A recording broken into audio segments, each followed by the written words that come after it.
Minggu kemarin, 2 tersangka teroris berhasil diamankan petugas, 1 dalam kondisi tewas sementara yang lainnya dalam kondisi hidup.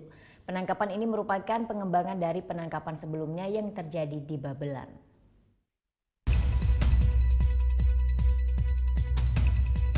Beginilah rekaman penangkapan terduga teroris di Jati Kramat, Jati Asih, Bekasi, Jawa Barat.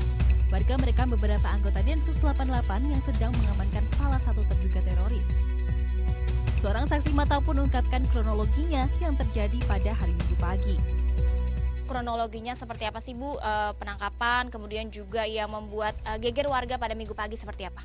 Nah pas itu terorisnya ada sembunyi di gang sempit ini. Terus dari situ polisi lari terus mengejarnya. Terdengarlah suara ledakan, tapi saya nggak tahu berapa kali ledakannya. Pokoknya banyak deh gitu, berkali-kali gitu.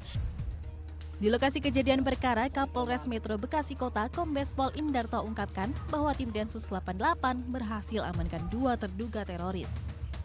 Tadi kami membackup Densus terkait dengan penangkapan yang dilakukan oleh Densus yang ada hubungannya dengan pengembangan yang penangkapan di Babelan kemarin.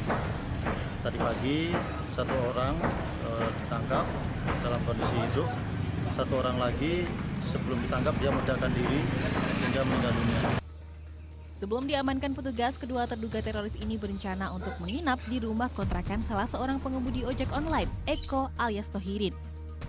Sebelum mengamankan 2 terduga teroris, polisi sempat mendobrak rumah kontrakan seorang pengemudi online.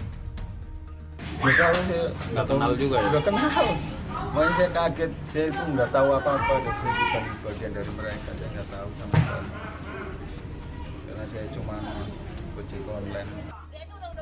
Penangkapan kedua tersangka terduga teroris ini merupakan pengembangan dari penangkapan terduga teroris di Babelan, Bekasi Sabtu lalu. Tim Liputan melaporkan untuk Benar.